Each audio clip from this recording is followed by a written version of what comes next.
Muy buenas tardes a todos y a todas. Bienvenidos a esta edición de los lunes al Círculo, dentro de nuestro programa El Círculo en Casa. Hoy es un día especial para los que vivimos en Madrid porque empieza la fase 2 del desconfinamiento y por lo tanto hemos podido reabrir nuestras exposiciones y también los espacios, nuestros talleres, los espacios para socios, pero a pesar de que progresivamente nuestro edificio del Círculo de Bellas Artes se vuelve a habitar de manera física, no perdemos nuestras presentaciones virtuales de todos los lunes, nuestros lunes al Círculo, y la charla que nos espera esta tarde es realmente extraordinaria, con cuatro filósofas de una joven generación, pero ya muy consolidadas en el ámbito internacional, y realmente para mí es un placer tenerlas aquí con nosotros. Pues se trata de Luciana Cadalla, Macarena Marey, Rosaura Martínez y Ana Carrasco Conde. No sería imposible presentarlas como merecen sus ya muy consolidadas y dilatadas trayectorias, pero voy a decir simplemente unas palabras agradeciéndoles mucho que estén aquí. En primer lugar, Luciana Cadalla es doctora en Filosofía por la Universidad Autónoma de Madrid, donde ha impartido también clases, ha sido profesora de Flaxo en Ecuador, también de la Universidad Javeriana en Colombia y actualmente es profesora invitada en la Universidad de Cornell en Ítaca. Ha tratado diferentes problemáticas de la estética y la filosofía política contemporánea, es una muy buena conocedora de la historia de la filosofía, por lo menos desde Hegel hasta Rancière, pasando por Foucault y tantos otros. Y bueno, creo que no exagero si digo que Luciana es quizás actualmente uno de los referentes mundiales desde el punto de vista de la filosofía política y la estética. Muchísimas gracias, Luciana, por estar con nosotros esta tarde. Muchas gracias a ti, Valerio, y muchas gracias al Círculo y muy feliz de estar aquí con ustedes y con las compañeras. Qué bien, pues ahora es el turno de Ana Carrasco Conde, que es profesora de Filosofía Moderna y Contemporánea de la Universidad Complutense de Madrid. Ana ha sido profesora e investigadora en las universidades más prestigiosas de España y en buena medida de Europa, especialmente en la Ludwig Maximilian Universität de Múnich, donde hacía sus correrías por el Schelling Archiv. Es, sin ningún género de duda, de las mayores expertas en la filosofía clásica alemana en lengua española, aunque ha tratado muchísimos otros temas, desde la antigua Grecia hasta los temas más contemporáneos, siempre teniendo una especial querencia por el problema del mal, que es uno de sus puntos fuertes, y me gustaría también destacar el hecho de que Ana, además de ser una excelente investigadora, es también una magnífica y muy seria divulgadora de la filosofía en los medios de comunicación, algo por lo que hay que darle muchas gracias. Gracias por estar aquí, Ana, esta tarde. Muchas gracias a ti. A mí me hace especial ilusión que estés con nosotras. Gracias al Círculo y encantada de compartir pantalla. No puedo decir espacio, ¿no? Encantada de compartir pantalla con mis compañeras. Muy bien, gracias Ana. Ahora es el turno de Macarena Marey, que es investigadora del CONICYT en Argentina y también docente de Filosofía Política de la Universidad de Buenos Aires. Es, sin lugar a dudas, de las mayores expertas en Kant, en lengua española, no solo en el Kant, podríamos decir, filológico, sino sobre todo en las posibilidades de actualizar a este pensador para afrontar problemas actuales de distinta índole. Ha traducido a Kant también a otros autores como Hume, forma parte del grupo de estudios kantianos de la Universidad de Buenos Aires y bueno, pues tenerla con nosotros hoy es un gran placer. Gracias por estar aquí. Gracias, Valerio, gracias, chicas, gracias por la invitación y al Círculo por recibirnos. Muy bien, y por fin terminamos con Rosaura Martínez, que es doctora en Filosofía por la UNAM, es también licenciada en Psicología por la UNAM, tiene un máster en Filosofía por la New School y es actualmente profesora titular tipo B también de la UNAM. Su principal línea de investigación son diferentes análisis de ontología contemporánea, especialmente relacionados con el problema de la subjetividad. Ha trabajado en el cruce entre el psicoanálisis, especialmente freudiano, y la obra de Jacques Derrida, pero en general ha tratado muchos temas de teoría crítica y bueno, y es también igualmente un placer que esté con nosotros en los lunes al Círculo. Muchísimas gracias, Valerio, por invitarnos, gracias al Círculo y gracias a mis compañeras por haber dado esta invitación y estoy encantada de ser colaboradora de Ana y y Luciana. Pues muchísimas gracias. El motivo que nos une hoy aquí telemáticamente, aunque a distancia, porque estamos físicamente, pues una en Estados Unidos, otra en Argentina, otra en México y dos en Madrid, aunque separados, con lo cual seguramente es el más internacional de los lunes al círculo que hemos hecho hasta ahora. Como digo, el motivo que nos une es la publicación de un libro, la reciente publicación de un libro en la editorial Herder, el libro Fuera de sí mismas, motivos para dislocarse, que ha sido coordinado por Luciana Cadalla y Ana Carrasco Conde, que es un libro con un planteamiento y una estructura realmente excepcionales. Se trata de un fichaje. Ana y Luciana han seleccionado a 11 filósofas de primerísimo nivel del contexto hispanohablante, con el fin, como dice el subtítulo del libro que acabo de mencionar, Motivos para dislocarse, de dislocar, luxar, sacar de quicio lo que hay de habitual en el discurso filosófico, y no solo filosófico dominante, en el discurso hegemónico, que al ser reflejo de una sociedad fundamentalmente heteropatriarcal y capitalista, pues es también un discurso que tiene estas características, ¿no? Entonces, es un libro que explícitamente, en cuanto a su contenido, es un libro feminista, es un libro militante, pero lo es de una manera, podríamos decir, peculiar, ¿no? Peculiar en un buen sentido, porque no es feminista en el sentido de que hace a las mujeres hablar sobre la mujer, como a veces se entiende el feminismo, sino que les da voz para tratar todo tipo de temáticas, ¿no? Voy a leer muy brevemente un párrafo del prólogo de Ana y de Luciana, que creo que es cristalino al respecto. Dice este pasaje: a diferencia de otras propuestas, aquí no se trata tanto de hablar sobre el lugar de lo femenino como de visibilizar el trabajo que un conjunto de filósofas venimos llevando a cabo a lo largo de estos años en el ámbito del pensamiento político y estético, mediante un cruce entre problemáticas modernas y contemporáneas que buscan hacer filosofía de otro modo. Es decir, nos interesa visibilizar qué hemos estado pensando en castellano y cómo el trabajo con nuestra propia lengua nos ha llevado a problematizar las lógicas de producción filosófica en América Latina y en España. La segunda originalidad del libro, además de este enfoque feminista, como hemos visto de esta manera, y por el que ahora os preguntaré también, es la estructura, la forma, ¿no?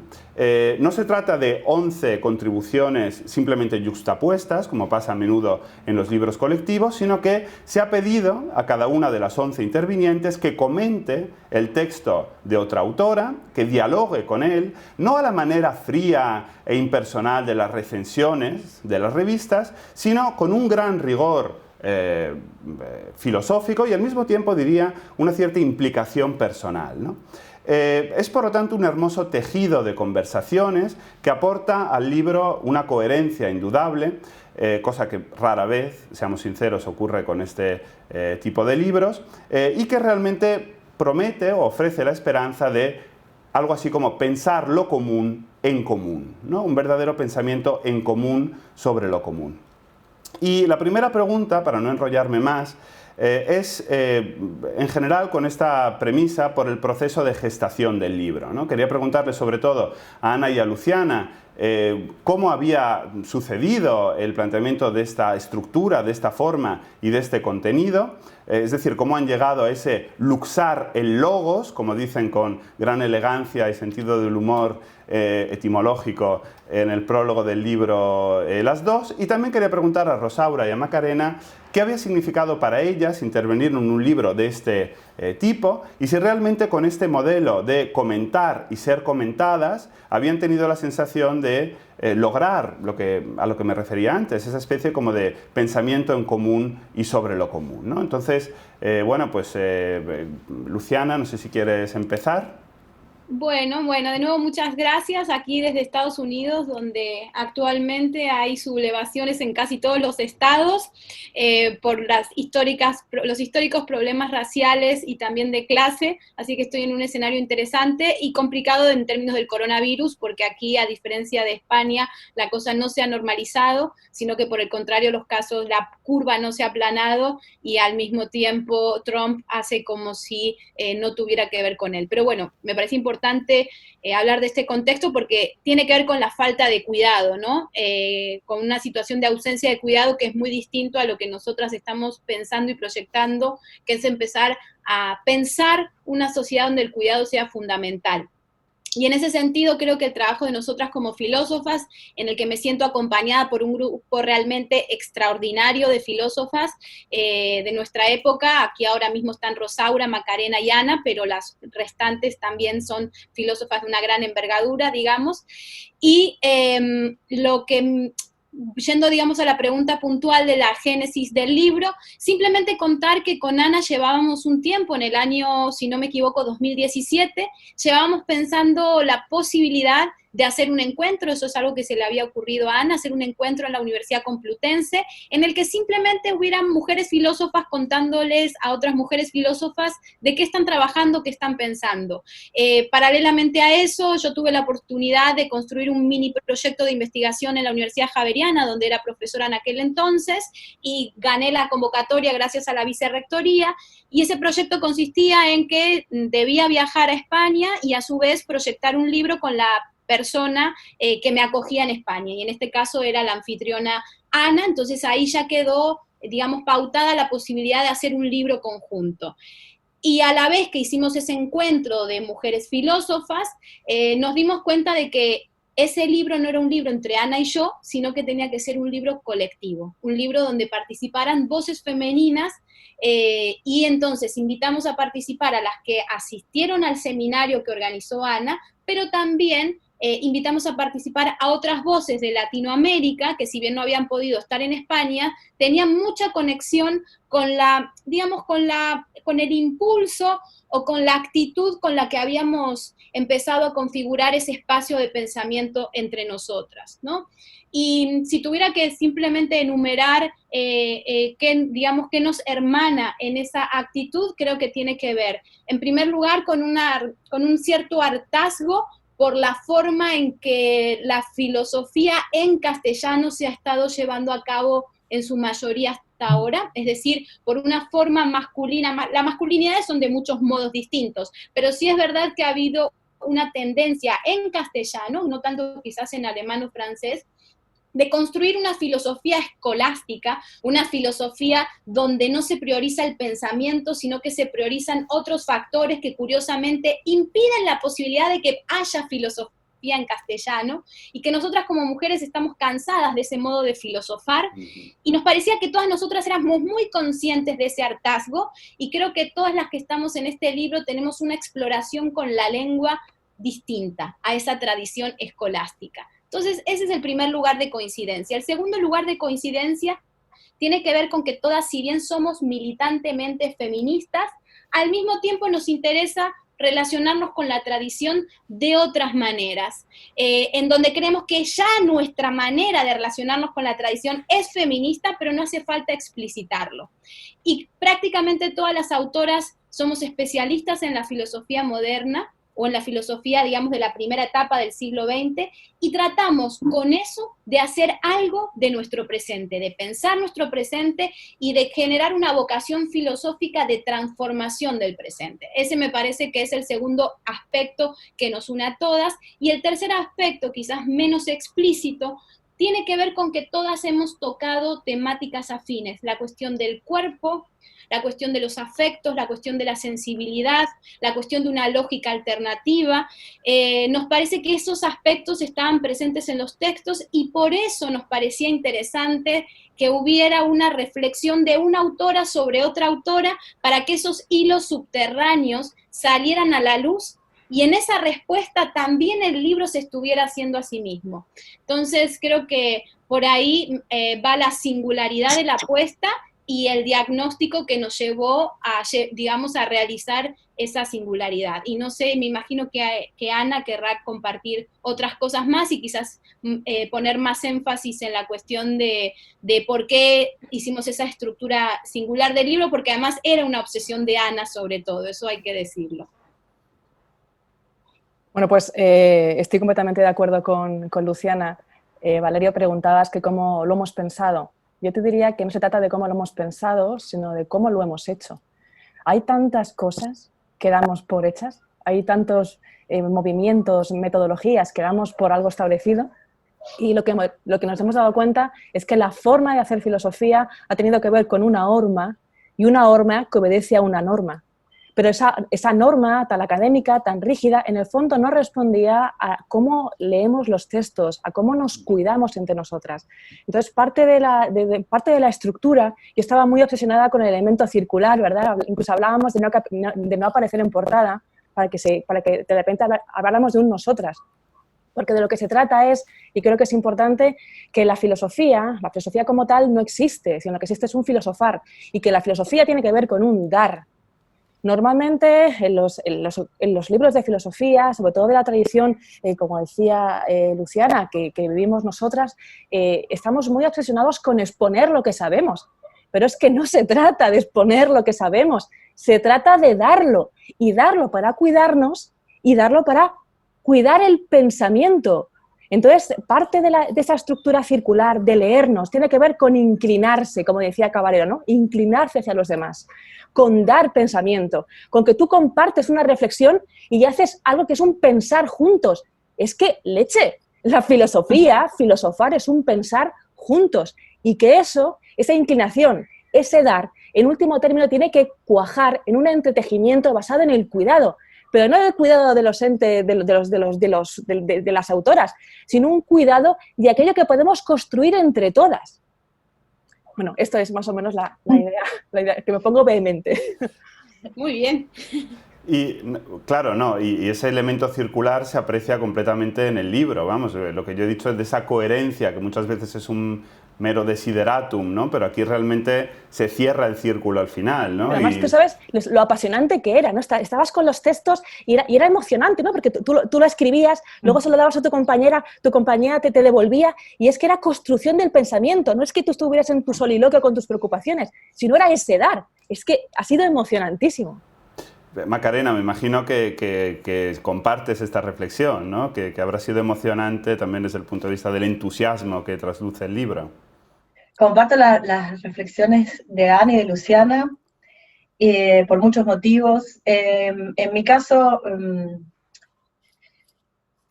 pienso que esta comunidad y este diálogo y este dar y tomar está presente en la historia de la filosofía. Lo que pasa es que está presente de un modo, en el modo de la opresión y de la dominación, que hay expropiación y explotación de la palabra de aquellas personas que no pusieron su nombre y apellido en las portadas de los libros.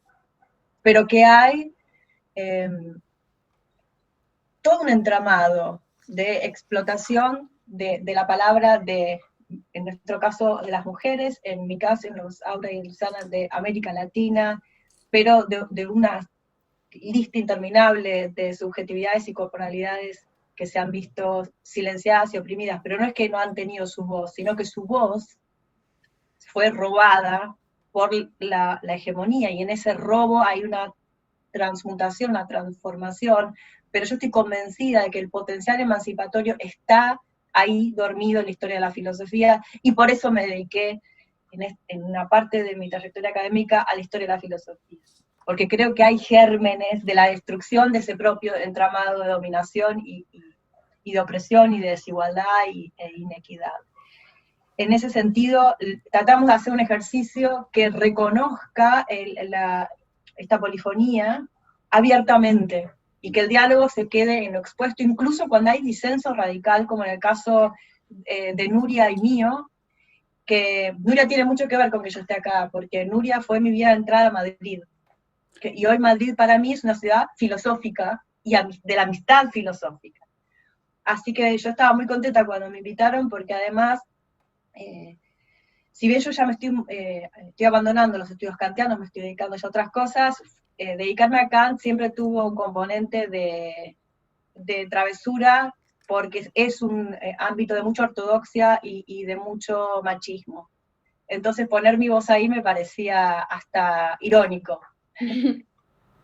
Pues No, y vamos, Nuria Sánchez Madrid, como aquí estamos entre amigos, ¿no? Pues a lo mejor el público no sabe, pero Nuria Sánchez Madrid es otra de las filósofas que componen este libro, conocida además por el público del Círculo, porque este año además dio la primera conferencia de los lunes al Círculo desde que yo asumí la dirección del Círculo, ¿no? Fue casi un gesto político o ideológico para mí invitar a Nuria por mi grandísimo reconocimiento y mi gran admiración, ¿no?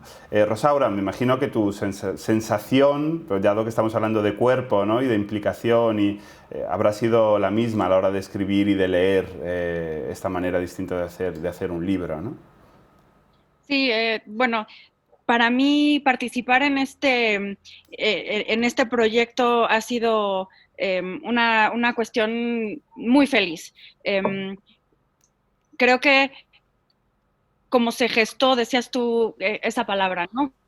Es un proyecto que se gestó y digo, más allá de la obviedad de que no toda mujer quiere ser madre y ser mujer evidentemente no quiere decir ser madre o realizarse como tal, pero lo que es cierto es que sí fue un libro que se gestó en una solidaridad conmovedora, ¿no? Muchas de las que participamos en este libro somos madres, ¿no? Y eso a mí siempre me resultó como decía antes, muy conmovedor, ¿no? O sea, todas escribíamos, hoy no puedo, mi hijo, mi hija, las labores domésticas, o sea, fue un libro que estuvo verdaderamente preñado, ¿no? De cuestiones que son, pues, femeninas, ¿no? Femeninas. Y la solidaridad con la que todas respondíamos a ese tiempo femenino, a mí me dio mucho gusto porque, en efecto, bueno, cuando yo entré a la Facultad de Filosofía y Letras en la UNAM, mis hijos eran pequeños, ¿no? Y era muy complicado para mí, muy complicado pelear por la plaza, fue una de las peores épocas de mi vida, y la razón por la que fue una de las peores épocas de mi vida fue porque mis hijos eran pequeños y no había un espacio ni de solidaridad, ni siquiera era una razón, ¿sí? O sea, no era una razón para no poder, ¿no? Entonces, para mí, 10 años después, ¿no? Encontrarme en un mundo en el que eso se escribe, se dice con todas sus letras, no hay por qué decirlo de otra manera, no hay por qué esconderlo, nos sentimos, yo creo que todas muy escuchadas. Y creo que también eso ha sido revolucionario en este libro, ¿no? O sea, que se trata de un tejido y en ese sentido de un texto, o sea, más bien de un texto en el sentido de un tejido en el que la escucha ha sido protagónica. Entonces, leernos entre colegas, la verdad es que es algo que se hace poco. Y sobre todo de colegas que escribimos en español y pensamos en español, ¿no? Para mí ha sido también muy complicado entrar a publicaciones en journals, ¿no? Que desgraciadamente en este nuevo modo de entender la academia neoliberal y pues sí, racista, ¿no? Es muy valorado en toda la academia latinoamericana, es muy valorado publicar en inglés, ¿no? Y es muy difícil porque yo no pienso en inglés, porque evidentemente no escribo en inglés, y que ahora me hayan convocado no solamente desde un lugar femenino como mujer, sino también desde mi propia lengua y además desde un ejercicio de escuchar y de poder leer a mis colegas en español. Entonces, como que me parece que es un texto que irrumpe, que será revolucionario y que irrumpe para romper márgenes, ¿no? Pero no para romper el margen y posicionarnos dentro del margen, ¿no? Sino es romper el margen para que ese margen cambie, se modifique, ¿no? O sea, que sea otro espacio el de la filosofía y otro espacio el de filosofar, con otros modos y donde la escucha ha sido fundamental, ¿no? Para mí fue una sorpresa, sí, muy grata, ¿no? Que me pidieran que comentara el texto de mi colega y amiga María del Rosario Acosta, que es una mujer brillantísima, que acaba de ser madre, y también la grata sorpresa, ¿no? De que Emma Ingala me haya leído, y además esas sorpresas, ¿no? Que que las colegas generosas dan, ¿no? O sea, cuando la leen a uno y se lee el texto mejor ante los ojos de ella que ante los ojos de la autora, ¿no? O sea, para mí es como, wow, dije esto, ¿no? Han sido sorpresas muy gratas. He participado en muchos proyectos muy lindos, pero este definitivamente me marca y me marca para siempre. Estoy muy agradecida. No, es un proyecto extraordinario y además quiero recalcar lo que habéis señalado, lo que acabas de señalar, de ese factor unificante del idioma, ¿no? En ese sentido, claro, la French Theory, ¿no? Ya está el pensamiento francés, está totalmente consolidado, gracias a Espósito, el pensiero vivente, como el pensamiento italiano, prácticamente que desde Vico hasta el mismo, ¿no? Porque acaba hegelianamente en el mismo como culminación de todo, pues tendría una especie de estructura propia y desde luego yo creo que si este libro hace algo es cristalizar un momento de la filosofía en español, un momento de mujeres, donde las mujeres tienen un protagonismo extraordinario, pero realmente de altísimo nivel, ¿no? Y por lo tanto yo creo que también ayudará a generar esa sensación en nosotros mismos y probablemente nos ayude a mirar más a los libros en español y no tanto a ir directamente a Alemania, a Estados Unidos o a Francia. O sea que creo que es fundamental. Y creo que ahí el gran mérito, además de cada autora, pues lo tienen las dos seleccionadoras, lo tienen las dos entrenadoras de esta selección de 11, si me permitís la metáfora futbolística, ¿no? De 11 grandes jugadoras. Es verdad. De 11 grandes jugadoras, ¿no? Desde la portera hasta la delantera. Hemos citado alguna de ellas, pero me gustaría citarlas a todas, porque la verdad es que, no por nada, pero todas son extremadamente conocidas, a todas las he leído. Tengo el honor de considerarme además amigo de algunas de ellas, buena parte de ellas, ¿no? Ana María Brigante, Emma Ingala, Laura Quintana, María del Rosario Acosta, ¿no? A la que también hemos aludido, además de Amanda Núñez, ¿no? Rocío Zambrana, de la que también hemos hablado, la propia Nuria Sánchez Madrid, además de vosotras cuatro que estáis aquí, ¿no? Yo de verdad os confieso que cuando tomé posesión como director del Círculo y hablé en el proyecto de presentación de querer dar espacio a una joven generación de mujeres en todos los ámbitos, desde las publicaciones hasta las exposiciones, que no habían tenido voz, no solo en esta institución, sino en general, creo, en el mapa cultural y académico en español, pues me refería a muchas de las personas que están en este libro y por lo tanto yo de verdad os agradezco que la presentación se haga aquí hoy, aunque sea virtualmente en el Círculo, porque creo que esta voz es necesaria, ¿no? Os quería preguntar a continuación por ese potencial dormido, ¿no? Al que creo que se refería Macarena, de la historia de la filosofía. Es decir, ¿cuál es la relación entre la construcción de una nueva lógica y el estudio o el resto con cierta historia de la filosofía, con cierta tradición filosófica, ¿no?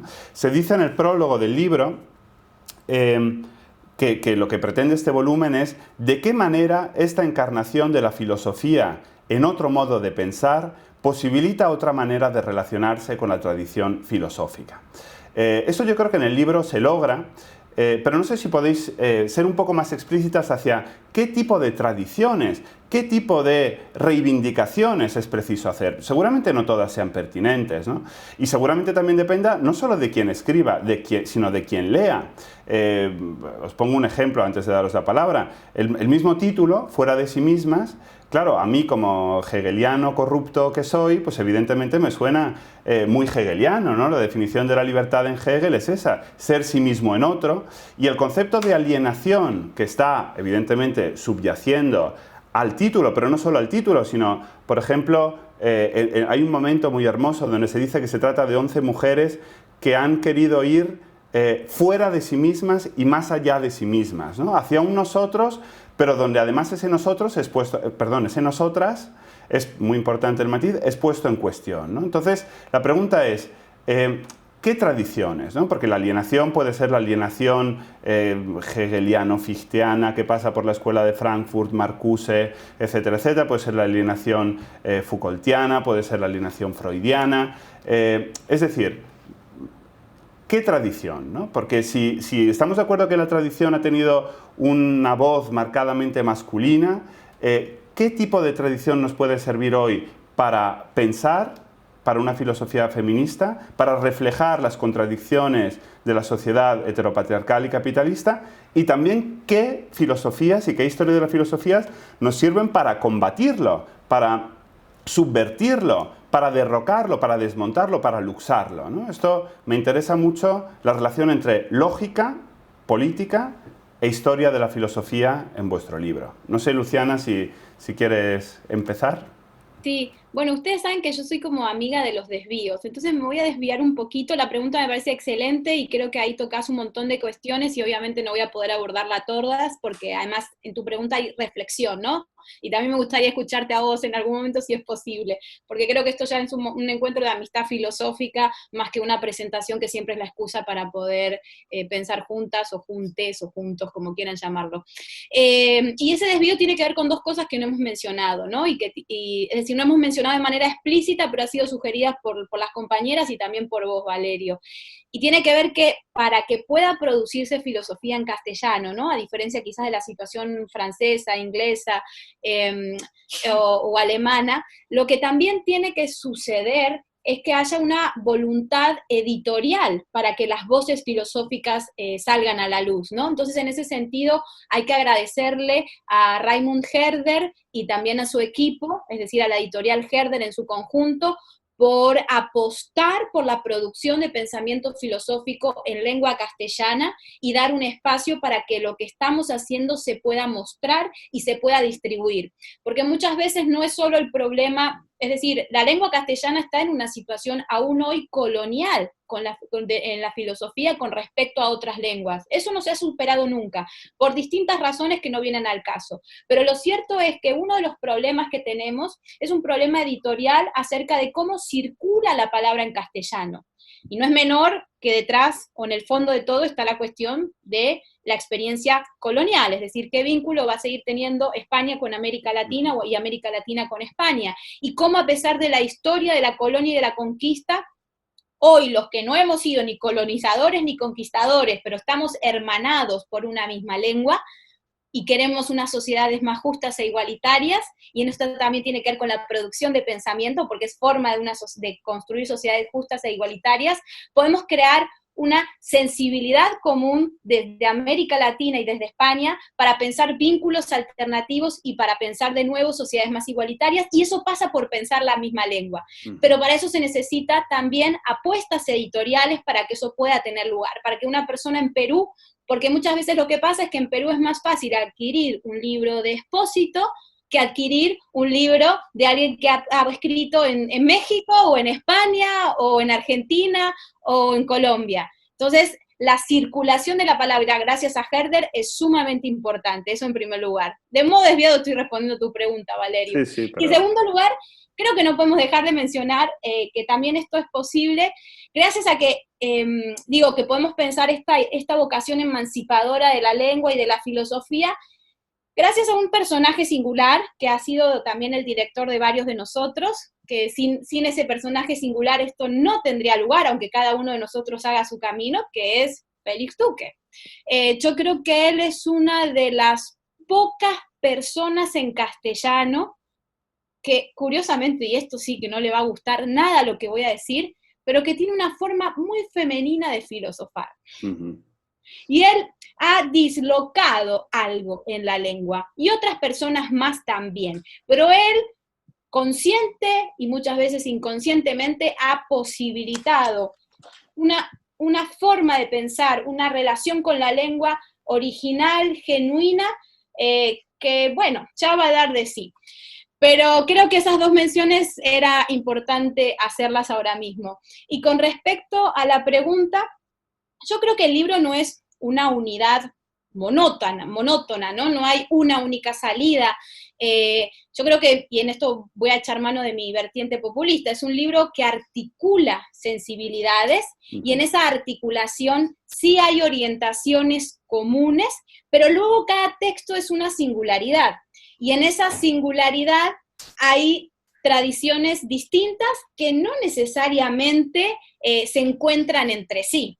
Entonces, digamos que el disenso está presente en el libro a pesar de la articulación y a pesar del cuidado, ¿no? Entonces creo que eso es importante, entender que es un libro lo suficientemente generoso, como para que no estando de acuerdo, aún así prevalezca la unidad, como recién cuando Macarena decía que la visión que tienen en cierta medida Nuria y ella de Kant es distinta, pero aún así hay solidaridad y hay deseo de que la cosa sea más fructífera. Y solo voy a decir una cosita más, y quizás no respondo el fondo de tu pregunta, pero las compañeras lo van a hacer mucho mejor que yo. En mi caso concreto, con respecto al texto, y yo me reconozco en un legado hegeliano heterodoxo, pero también marxista, pero bueno, mi texto es un texto hegeliano. Yo creo que lo que estamos haciendo, muchas de nosotras que nos dedicamos a la filosofía moderna, es romper con un cliché. Es decir, hay un cliché que es el equivalente a lo que sucedió en la literatura del boom, que hicieron un parteaguas de aquí atrás no hay nada, y de aquí que llegué yo está todo. Yo creo que cierta manera de tramitarse o de posicionarse el postestructuralismo francés, luego lo heredaron los italianos, consistió en decir, y que viene de cierta vocación heideggeriana, consistió en decir, hasta aquí, de aquí para atrás nada, de aquí para adelante todo. Y eso a nosotras que, digamos, heredamos esa tradición, lo que significó es un desprecio automático de las nuevas generaciones hacia la tradición de pensamiento moderno, y creer que la modernidad automáticamente es mala, que en el caso de Hegel era el pensador de la totalidad, y por lo tanto una masculinidad tóxica que quería simplemente imponerse sobre la vida, etcétera, etcétera, etcétera. Y eso es una postura de moda que no ayuda a entender cómo la filosofía trabaja consigo misma a pesar de las estructuras de poder. Y entonces yo creo que con Hegel y contra Hegel, ahí hay un tesoro que es el tesoro del pensamiento mismo. Es más, yo hasta digo que la dialéctica es femenina, lo he dicho muchas veces.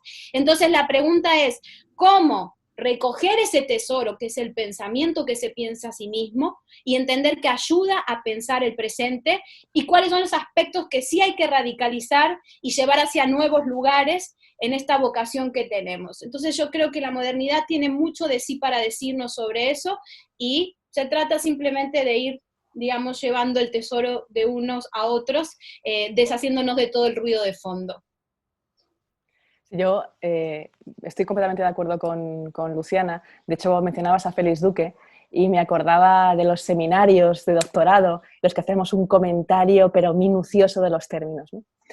La alusión a Duque es oportuna porque preguntabas, Valerio, ¿qué tradición? ¿Qué historia de la filosofía? Pero si la pregunta no es ¿qué?, sino ¿cómo? ¿Cómo lees la tradición? ¿Cómo la dislocas? ¿Cómo pensar de otro modo?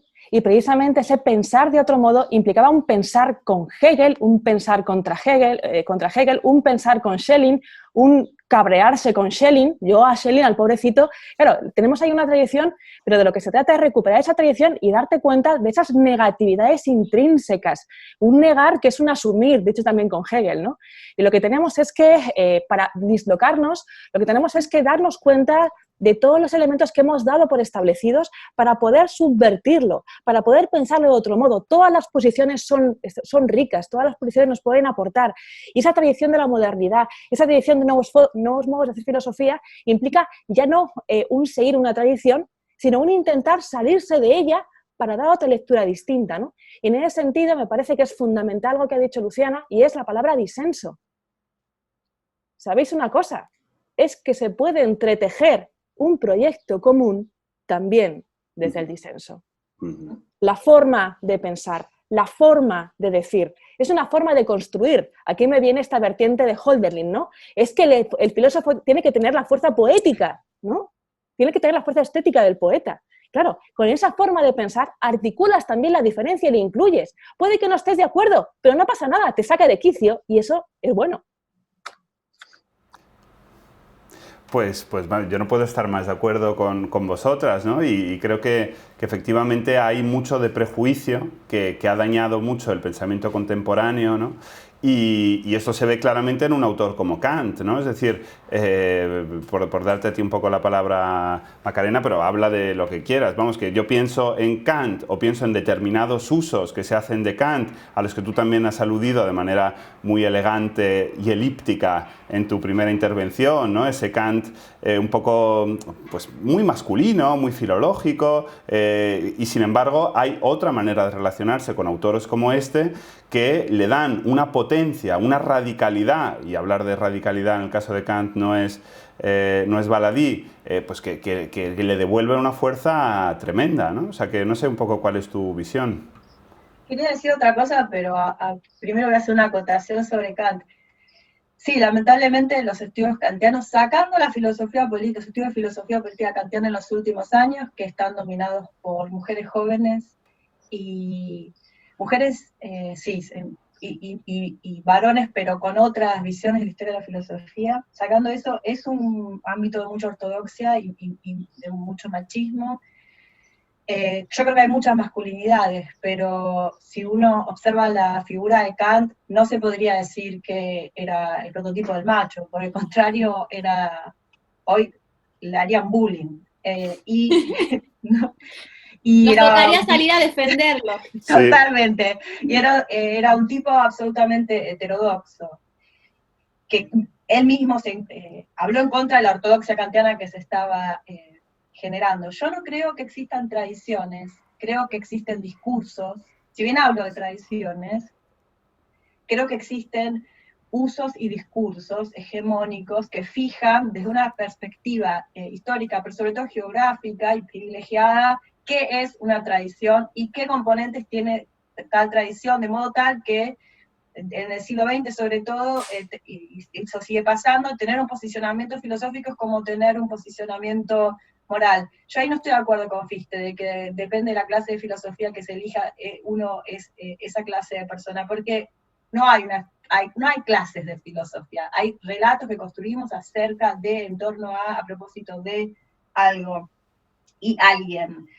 Entonces, en ese sentido, a mí lo que más me interesa, más que las tradiciones y las historias, y qué dijo de verdad, qué fue lo que filológicamente, en rigor, dijo Kant, tal día, tal hora, en tal texto, que además lo puedo hacer porque adquirí las herramientas, porque las mujeres tenemos que esforzarnos el doble. Más que eso, me interesa desarticular todas esas capas geológicas de poder y de privilegio que determinan que recepcionemos de una manera a un filósofo en un tiempo y un lugar. Y en cuanto a la alienación, yo lo primero que pienso cuando dicen la palabra es en Rousseau.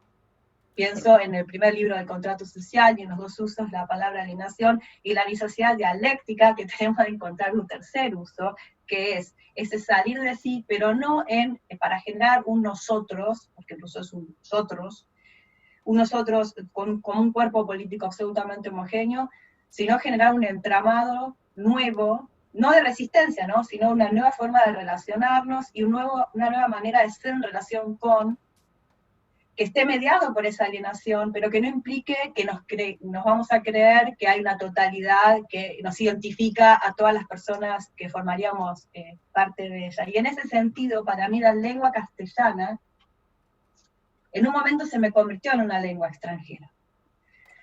Porque para dedicarte a Kant tenés que aprender este alemán dieciochesco, y la bibliografía está en inglés, terminas escribiendo en inglés, lo que contaba Rosaura es tal cual, yo a veces termino pensando en inglés, pero lo que me pasó al hacerme amiga de Nuria, de Amanda, de Ana, es esta posibilidad de leer otro castellano que no es el mío, el rioplatense. E intentar escribir en castellano, pero no en mi castellano, en un castellano más abierto, para mí fue un aprendizaje muy lindo, y este libro tuvo mucho que ver con eso, porque sabía que me iban a leer compañeras que no van a entender mi argot, y si yo me pongo a hablar con mis amigas rápido, no hablamos el mismo castellano, que a veces cuando hablo con mis amigas españolas no las entiendo. Me parece que ahí hay un punto muy importante, que le pasa al inglés, pero quizás no a otros idiomas, que es que hay una miríada de lenguas españolas, una miríada de lenguas castellanas. Y conceptualmente me parece muy rico, porque aunque usemos la misma palabra, no estamos pensando en lo mismo. Y ahí también nuestro lugar como América conquistada también puede aportar muchísimo, sobre todo en los conceptos políticos, sobre todo en conceptos políticos que para América Latina son centrales, como soberanía, que en Europa dan pavor, pero para nosotros es una bandera que no podemos bajar tan rápidamente. Bueno, un poco este caos era lo que tenía para decir al respecto. No, de tu pregunta. y está claro además que el fuera de sí mismas es un fuera de sí mismas lingüístico también, que creo que es algo, y es verdad que eso es una potencialidad del castellano en comparación quizás con otros idiomas que no existe, ¿no? Y que este libro también pone en valor, porque ahí es colocarte efectivamente en el otro castellano, el castellano de la otra en este caso, ¿no? O sea que es verdad que hay una alienación lingüística que es muy productiva y muy fructífera conceptualmente. Y esa cosita, perdón, esa Sí, otra sí. nota al pie, que es que Luciana hablaba muy bien de esto, de que nos encontramos en la lengua castellana, en la producción académica, en una posición colonial, pero para América Latina el castellano es una imposición colonial. Y pudimos hacer otra historia con eso. Y es una gran metáfora de lo que habría que hacer con un montón de otros ámbitos, del Claro. conocimiento y de la producción. Apropiarnos y meterles nuestra marca. Eso.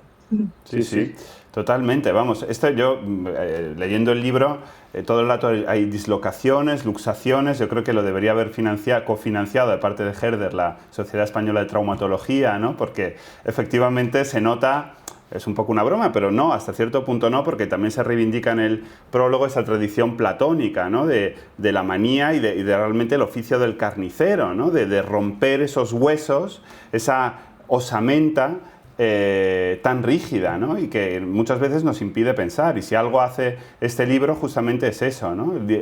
Desarticular, por quedarnos en la metáfora, para rearticular de otro modo, ¿no? No sé, Rosaura, en tu relación con ese potencial dormido del que se hablaba antes, ¿cuál es un poco tu actitud?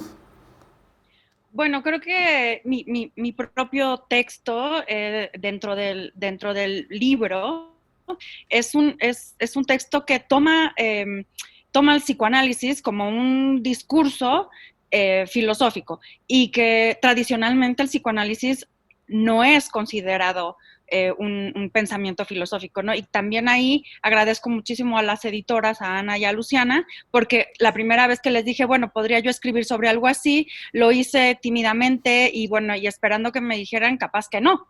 Y nunca, o sea, desde el principio, trabajar con psicoanálisis no fue impedimento para participar de este proyecto, pero es cierto que sí, o sea, que mi propio texto tiene desde el inicio, tiene un pie fuera de la tradición filosófica, y al mismo tiempo tiene tiene más de un pie fuera del discurso psicoanalítico y por supuesto del gremio psicoanalítico, porque lo que yo intento hacer en este texto es plantear el psicoanálisis fuera de sí mismo, en el sentido de fuera del diván, y que bueno, la cantidad de críticas que he recibido por hacer del psicoanálisis algo político, bueno, son incontables, ¿no? Que tampoco me importa, por supuesto, porque en los grupos en los que yo quiero trabajar nadie me dice que no, como en este caso. Pero bueno, o sea, sí, creo que también este libro se ha abierto a tradiciones que normalmente han quedado fuera, o interlocuciones, diálogos que normalmente quedan fuera de la tradición ortodoxa. Y lo mismo hago en este texto con el psicoanálisis como un discurso propio, ¿no? O sea, yo quiero plantear en este texto que se puede pensar en el psicoanálisis como una estrategia política colectiva, o sea, no de la relación de una analista y un paciente en un diván, sino pensar el psicoanálisis como una interpretación de la cultura, como diría Riquet, pero también como un modo de curar, ¿no? De curar el espacio público, y eso tendría que ver, por supuesto, con características del psicoanálisis sin las que no podemos pensar en una cura, ¿no? Que es el acompañamiento de un otro cuerpo, ¿no? O sea, el psicoanalista, la psicoanalista tiene que estar ahí poniendo el cuerpo, ¿no? Y eso es una colectividad. Digamos, yo sí creo que no hay emancipación o no hay posibilidad de revolución alguna sin el cuerpo de la otra, de la mano y la escucha, ¿no? Una vez más. Entonces, la escucha y el poner el cuerpo, ¿no? Que también tradicionalmente ha sido pues, un tema un poco marginado, ¿no? En la historia de la filosofía, ¿no? Entonces, me ha gustado esto, ¿no? De participar en este libro con un discurso que siempre ha tenido algo de abyecto, ¿no? No, te agradezco muchísimo, Rosaura, que saques este tema del cuerpo, porque efectivamente es uno de los grandes temas del libro, una de sus grandes, creo que, reivindicaciones desde su propio planteamiento, ¿no? Sacar a la luz esta corporalidad del pensamiento y en particular del elemento femenino de esta corporalidad, o sea que digamos, es realmente algo que impregna más allá de la polifonía de contribuciones del libro, es algo que impregna el espíritu total, ¿no? Y por lo tanto te agradezco que lo hayas mencionado. Y quedarían... Yo te diría, Valerio, que no es solamente el cuerpo femenino, sino que la filosofía se hace lo hacemos con cuerpos, y todos los cuerpos que están signados por la situación, por la anatomía. El cuerpo masculino también está también arraigado, está también reificado, así que estar dislocado lo hemos hecho nosotras, 11 filósofas lengua española, pero también lo podéis aplicar a filósofos. Los filósofos también estáis dentro de una horma que ha cosificado también vuestra forma de pensar en tanto en cuanto tenéis un cuerpo. Y es una dimensión que Rosaura señalaba y yo creo que es importante. Sí, y ahí también me desvío yo un poquito de nuevo, solo muy, muy breve, y es, claro, no se trata tanto de que nosotras estamos pidiéndole a un papá imaginario permiso para entrar a la sala a jugar. Lo que nosotras estamos diciendo es, mal para la filosofía, mal para el mundo, mal para la humanidad, que históricamente nos han hecho cosas para despojarnos de la posibilidad de hablar. Entonces, lo que estamos diciendo es que en la medida en que nosotras, y ese nosotras empieza a mostrar justamente el carácter obsoleto de la distinción clásica entre masculino y femenino, en la medida en que empezamos a hablar, esa distinción clásica entre masculino y femenino se empieza a enrarecer, y la explicitación de nuestra opresión en lo femenino empieza a explicitar la opresión de lo masculino. Exacto. Entonces, es decir, bien por todos, bien por la lengua castellana, bien por Latinoamérica, bien por España, bien por el mundo, bien por la humanidad, que nosotros estemos hablando. Es un favor, digamos, a la filosofía y a todo lo demás. Claro. No es que nadie está diciendo... déjenme entrar y gracias papi por haberme permitido entrar aquí, no, se lo estaban perdiendo, porque era horrible, horrible. En realidad el mensaje es que salgamos todos, salgamos todos, y no atrévete a pensar, ¿no? Y con esto sí concluyo, no hay cosa más aburrida que ver la libido filosófica masculina, que es como estar en una especie de abadía monacal, que es como mal trabajada, hizo Perlonger, un escritor argentino, lo veía muy bien, muy mal trabajada esa libido, una erótica funcionando desde una idea de lo masculino espantosa, y que todas y todos lo hemos visto en nuestra academia, y me parece que eso ya está muerto, y que eso siga siendo el espacio de poder que sostiene quiénes hablan, quiénes piensan, quiénes publican, cuando eso es la decadencia absoluta, ya está, ya fue. Eso es lo que hemos... Ya fue. Esto ahora mismo es ya otra cosa, que tendrá sus contradicciones, sus problemas, sus errores, pero hay una gran diferencia. Lo anterior, la abadía estaba muerta, y esto que estamos haciendo está vivo. Y creo que esa es la diferencia básica. Y además es que un punto importante, ¿no? Ese elemento de creatividad. Hemos olvidado en la filosofía la creatividad, hemos olvidado el jugar, hemos olvidado, como decía antes, el dar.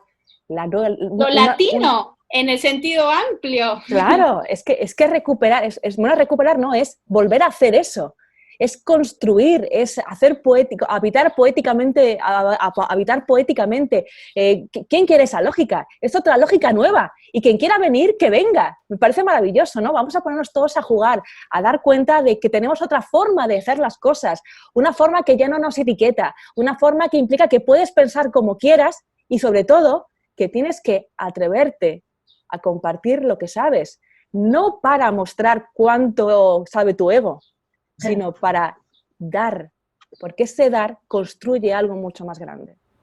Sí, sí, no, vamos, estoy plenamente de acuerdo y no puedo con el propósito, pero desgraciadamente esto sí es malo para algo o para alguien, que son esas estructuras de poder, también poder académico fundamentalmente, contra las que estamos luchando y que están muertas, como dice Luciana. Yo estoy de acuerdo con ellas en gran medida en cuanto a su capacidad de crear, de jugar, pero también, por otra parte, esos muertos de los que habla gozan de muy buena salud, en el sentido de que, tristemente, pasará un tiempo hasta que se den cuenta de que o transforman completamente su manera de hacer filosofía y de producir conocimiento en general, un poco enlazando con lo que decíamos al principio, o realmente van a dejar de tener cualquier sentido. Entonces, yo coincido también en vuestra gratitud, en este caso a proyectos como el de la editorial Herder, ¿no?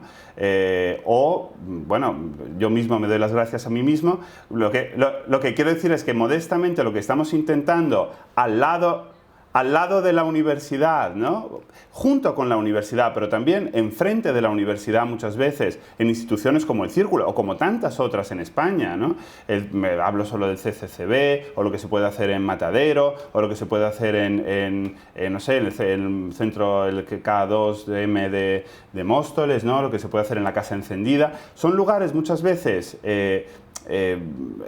externos a la academia, donde se producen este tipo de cosas, pero luego muchas veces nos quedamos con la voluntad de que tengan continuidad, de que tengan un reflejo más profundo, ¿no? Entonces, evidentemente hay que empezar por ese tipo de actitudes y de productos, y por eso yo creo que es subversivo. Este libro que habéis hecho es un libro subversivo con las estructuras dominantes, y tiene que tener continuidad, ¿no? Porque si no, muchas veces nos movemos todos, ¿no? En ¿cómo decirlo?, en un doble discurso, en una doble verdad, donde desde nuestros puestos ya consolidados en determinadas academias proponemos este tipo de desafíos que son importantísimos, pero a la hora de marcar un camino, por ejemplo, ¿no? O de aconsejar, o de guiar, o de acompañar a nuestros jóvenes estudiantes sobre qué hacer, realmente lo tenemos muy difícil, porque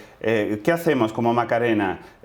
¿Aprendemos alemán, nos encerramos en la universidad de tal, etcétera, etcétera? ¿O hacemos proyectos tan magníficos como los que vosotras habéis podido hacer desde ya una posición relativamente estable? No es en absoluto una crítica, sino es una perplejidad que yo tengo como en mí mismo, en primer lugar, y que a veces me causa cierta Valerio, zozobra. es que, Pero que se trata ¿Pero por qué hay que elegir? Claro, Ya. porque creo que, no sé, yo he estado en varias universidades, en una, bueno, tuve el problema más personal con alguien que otra cosa, pero yo creo yo creo en las instituciones y creo en la academia, y creo que nosotras somos académicas. Exacto. En las instituciones, exacto, transformando, y tú, Valerio, sí. Desde el Círculo de Bellas Artes, negociando, obviamente, con viejas estructuras muertas, teniendo que negociar con ello, pero también creando las condiciones materiales para que puedan florecer otras cosas. Creo que siempre eso es una negociación sumamente complicada, en donde no hay necesariamente una disyuntiva en sí. O lo hago desde fuera, o me veo condenada o condenado a estar dentro de lo mortuorio. Creo que es un juego muy difícil, pero quienes creemos en las instituciones sabemos que ahí, y también en la calle, a mí me gusta decir el campo popular, pero pueden llamar el espacio público como quieran, es jugar en todas las instancias al mismo tiempo y articular para que las cosas vivas puedan tener lugar y florecer. Además es importante. Y creo que Macarena quería hablar. Habla tú, Maca. Tú. Bueno, gracias. ¿Segura? Sí, sí, Está claro. bien. Yo cuestionaría el afuera y el adentro. ¿Por Claro. qué la academia Ahí. es la estructura zombie y el afuera los centros culturales, los así llamados medios alternativos que se convierten en hegemónicos en 2 segundos? ¿Por qué eso estaría liberado de machismo, clasismo, Claro, racismo, claro. heterosexismo? De hecho, yo he comprobado demasiado que esos espacios están atravesados por lógicas de consagración absolutamente zombies, ¿no? Zombies digo por que personas que están muertas vivas estén en el poder y se alimenten de los cerebros de las personas vivas, ¿no? ¿Qué es lo que pasa? Y por eso el zombie es tan buena metáfora del poder. Y no el dominado, ¿no? Del que tiene el poder. Yo cuestionaría primero eso. Y segundo, hay que tomar los medios de la producción, y las instituciones académicas son medios de producción del conocimiento. Tenemos que tomar esos medios de la producción. Y una vez que tomamos esos medios de la producción, pero los vamos tomando mientras vamos generando esta solidaridad con la que se pudo armar este libro, que también, ojo, se puede hacer porque también estamos en un lugar al que llegamos de otra, dicho también esto, llegamos por otros privilegios que tenemos, ¿sí? Pero me parece que ya no se puede seguir creyendo en una afuera y una adentro, en lugares puros y lugares nefastos, claro, impuros. Sí, sí. No, yo no quería decir eso de ninguna Claro, manera. la idea vamos, es que No, hay no, una- sí, ya hay sé, una- pero por hay una academia, una creencia en las instituciones, y lo que ha habido son diferentes modos de entender la producción y diferentes modos de relacionarse. Lo que nosotras proponemos, y es que lo probamos de facto, es que se puede hacer, es otra forma de entretejernos dentro también de la academia. Bueno, dentro, estoy de acuerdo con Maca, no hay dentro o fuera, pero es una forma distinta que sigue siendo igual de rigurosa. Pero ¿sabes la diferencia brutal? Que es divertida, que tiene vida.